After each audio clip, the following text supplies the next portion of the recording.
ओम नमो नारायण। प्राचीन समय में आश्रम प्रथा थी, अर्थात हमें ज्ञान हासिल करने के लिए आश्रम में ही रहना पड़ता था। गुरु को ही माता पिता समझकर उनकी हर आज्ञा का पालन करना होता था और उचित समय आने पर गुरु अपने शिष्यों की परीक्षा लेकर उन्हें उत्तीर्ण घोषित करते थे। आश्रमों में रहकर बालक का सर्वांगीण विकास होता था। ऐसी ही एक कथा आज मैं आपको सुनाने वाली हूँ। यह कथा हमारी वन्य धरोहर पर आधारित है।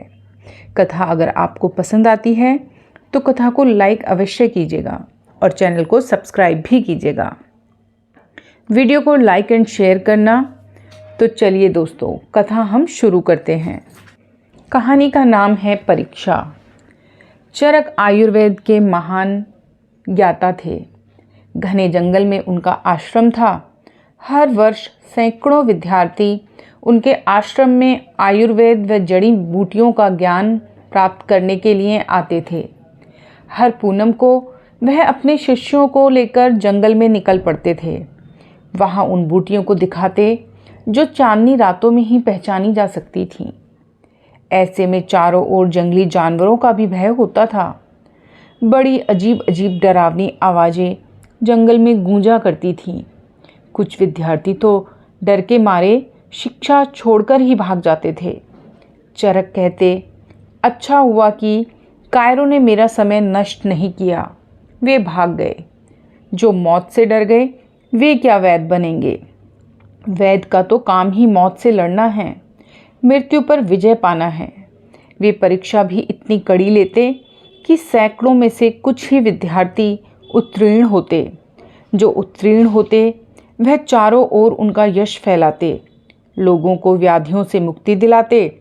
आचार्य चरक ने एक बार की परीक्षा में अपने विद्यार्थियों से कहा, मैं तुम्हें 30 दिन का समय देता हूँ।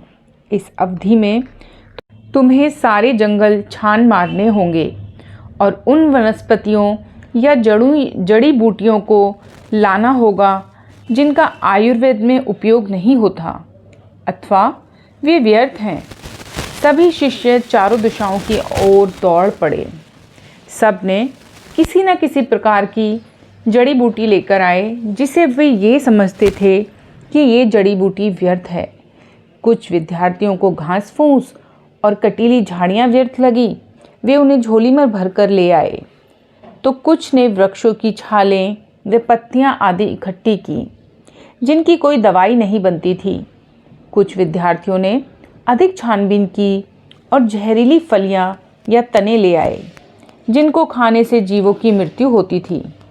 कुछ अधिक परिश्रमी शिष्यों ने जड़ें भी खोदकर एकत्र की। 20 दिन के बाद विद्यार्थियों ने अपनी अपनी जमा की गई वनस्पतियाँ दिखाईं। चरक ने सभी की लाई चीज़ें देखी, पर उनके चेहरे के हाव भाव से कुछ भी प्रकट नहीं हुआ। कुछ शिष्यों की गलतियों को उन्होंने बताया कि अमुक चीज़ से अमुक दवा बनती है। 29वें दिन तक केवल एक को छोड़कर सभी शिष्य लौट आए। सभी कुछ ना कुछ बीन कर लाए थे। अंतिम शिष्य 30वें दिन लौटा और वह भी खाली हाथ। वह एक भी वनस्पति लेकर नहीं आया। उसे देख सारे शिष्य हंस पड़े। चरक ने प्रश्न सूचक दृष्टि से उस शिष्य को देखा। वह बोला, गुरुदेव, मुझे सारे जंगल में एक भी ऐसी वनस्पति नहीं मिली जो आयुर्वेद के काम ना आती हो या बेकार हो। चरक ने घोषणा की, इस वर्ष यही छात्र उत्तीर्ण हुआ है। सचमुच जंगल में ऐसी कोई भी वनस्पति नहीं है जो बेकार हो।